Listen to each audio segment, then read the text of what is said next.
de hospitalizar en Inglaterra al primer ministro, al señor Boris Johnson.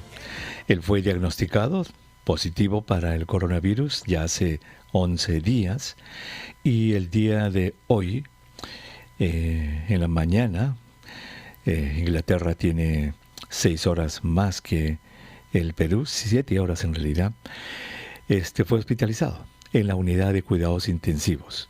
No se tienen detalles acerca de si es que está intubado o no, pero esto es importante de entender como cultura general. Cuando un paciente está diagnosticado con esta enfermedad, ¿se acuerdan que hemos dicho? Las cifras, los números, 80 a 85% de los infectados lo va a pasar tranquilamente. Es más, muchísimos no van a tener síntomas asintomáticos y otros van a tener síntomas muy leves. Van a tener de repente un dolor de cabeza, una tos que va a durar 2 o 3 días, una pequeña sensación de malestar y se acabó.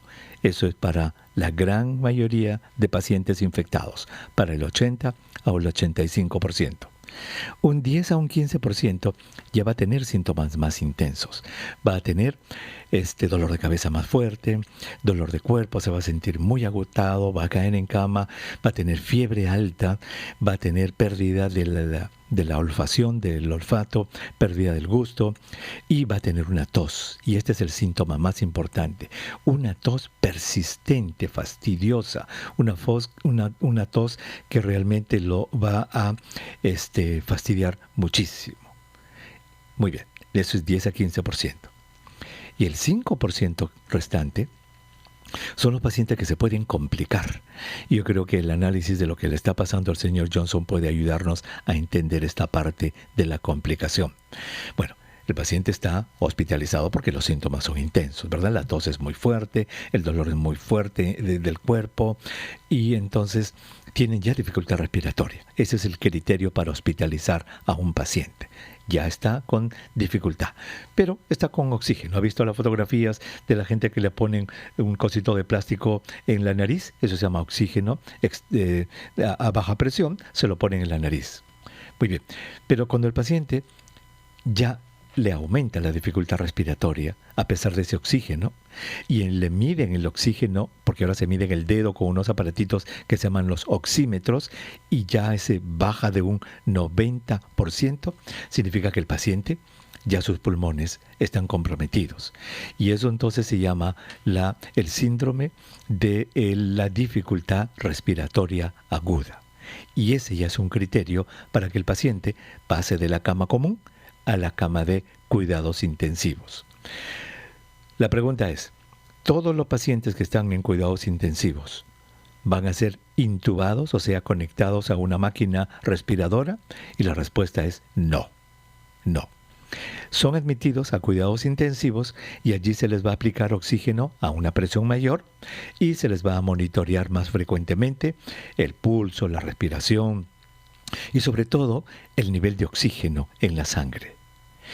Si es que, estando en la unidad de cuidados intensivos, el nivel de oxígeno no se corrige, la dificultad respiratoria es mayor, entonces el médico toma la decisión ¿de qué? De intubar al paciente, en la cual se le pone anestesia, obviamente, y luego se coloca un tubo a través de la boca que llega hasta la tráquea, pasando por la garganta. Una vez que está en la tráquea, se coloca el tubo allí y ese tubo es conectado al famoso respirador del que tanto estamos escuchando. Y entonces ya el paciente queda intubado, en este caso con respiración asistida por el respirador. Y allí queda un promedio de 12 días, 11 a 12 días, en el cual algunos se van a recuperar, se les saca el tubo, otros van a seguir hospitalizados por mayor tiempo y lamentablemente muchos de ellos, las 2/3 partes, fallecen. Entonces, ese es, digamos, el devenir de los pacientes. Fíjense, y esto no se sabe por qué es.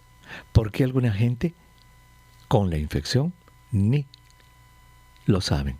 No muestran ningún tipo de síntoma. Cero. ¿Por qué otros tienen síntomas leves? ¿Por qué otros tienen síntomas más intensos? Porque otros tienen que ser admitidos a cuidados intensivos y por qué otros tienen que ser intubados. Esa es la diversidad humana, no se sabe por qué.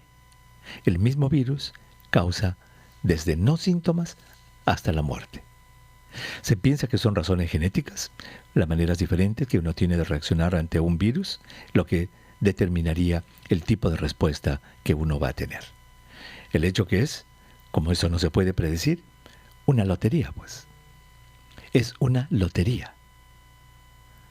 Si a usted, por ejemplo, se le ocurre romper la cuarentena y sale y se infecta, entró en la lotería. ¿Usted cuál va a ser? ¿De los que no va a reaccionar? ¿Sin síntomas? ¿O síntomas severos? ¿O de los que va a llegar a la unidad de cuidados intensivos como el señor Boris Johnson? Por eso es que todos tenemos que respetar esta cuarentena, porque respetando esta cuarentena, dejándonos de cosas, el sábado era un jolgorio. ¡Qué barbaridad! Y el domingo, ayer, en que nadie debía circular, más de 800 personas han sido arrestadas. Hay gente que no le importa. Y fíjese lo que puede pasar. Fíjese lo que puede pasar. El señor Boris Johnson, que ya cuando había explotado lo de Italia, ya cuando se sabía de todo esto, decía, no, esto no es nada. Miren, está en la unidad de cuidados intensivos. Es muy importante respetar la cuarentena, porque respetando la cuarentena vamos a impedir los contagios. Y allí puede estar usted, puede estar su papá, su mamá, su hijo, su abuelo, su abuela. Vamos a regresar, no se vayan.